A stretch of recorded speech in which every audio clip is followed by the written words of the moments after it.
Hi guys. Let me get serious. So this video, I just want to tell you guys the pure truth, literally, of how I planned my studies.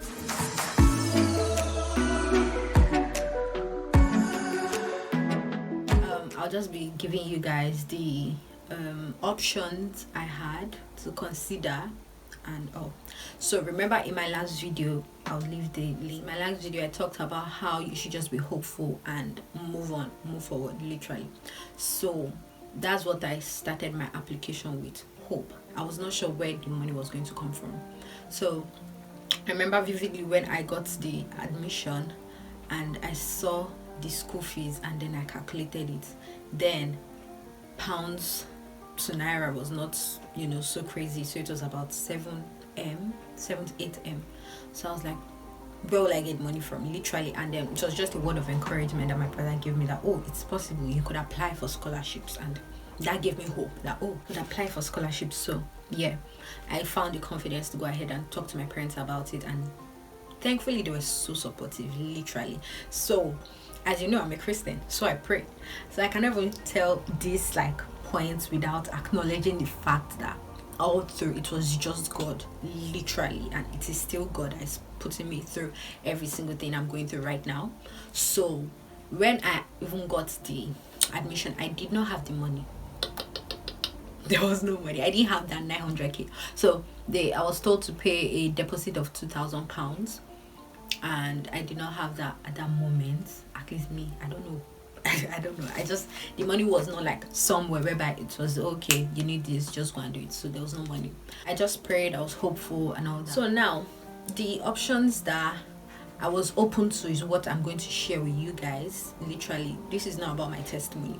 This is about options you could consider that would actually encourage you in your application process. First step is to break down the finances. After you have your admission, break it down. Consider paying your deposit fees first. Having a good rate, cheap rate, was really helpful. And just to say, it is very difficult to send money outside the country, outside Nigeria. That's when I knew how, there was so much wahala in Nigeria, because it is difficult. It was someone that had to help me with that, over there. So yes, but in case you're having issues, you could use this school, would obviously provide Western Union or something. So yeah, you could use Western Union. That's what I used, but I got a cheaper rate through some kind of help and stuff like that. But yeah, Western Union is how I paid my fees. So yeah, I said the first step is to break things down. Break down, okay, this is how much this is for deposits, then how much for fees. Think of fees later on, because the truth is, you have to, I get questions about this a lot. You have to pay your deposit first, which is still part of your school fees. So it's not like you pay the 2,000 first, then you now pay the remaining maybe £20,000. No, it will be, if you pay 2,000, it will be remaining £18,000. So yeah, you pay your deposit first, then your admission letter is issued. You get your CAS, which you can use to apply to visa and all that process. So I was not thinking about my visa application, not all those kind of things yet. No, I just wanted to pay the deposit, and I was just trusting God every step of the way. As you break down the finances, think of the possibilities of how this could be achieved. I think that is where you would now know that, okay, I can push forward with this year, or you can defer to next year. That is one option to consider, deferring. So you can defer your admission to next year, whereby you have enough time to save up for your admission next year. And that means you do not need to pay your deposit before you defer, because my university was not going to refund my deposit if I was going to defer. So I don't know about other universities. So decide first if you're going to defer to the next year, whereby you can save up, having a focus, saving towards your masters. So that's another option. So the next point I'll be talking about is options for your financial plan. So one, like I said, you could either save towards it if you defer. Two, you could decide to get a loan. There are a lot of student loans. So I know there are international student loans. I know some of my friends that are willing to apply to that, and then their interest like rates are not so terrible, and then also you're giving like longer periods of time to pay back, which you should be able to do like if you get a good job and then all that. So you could also consider like taking up student loans. Really is not a bad idea. So yeah, you could consider that. And then the next one, which I said at the beginning that gave me hope, was scholarships. So there are a lot of scholarships available for you. There's the Commonwealth, there are university scholarships, which leads me to what happened next after I paid my acceptance fee. The next thing was to check for scholarships like that from different places, organizations, and also the university.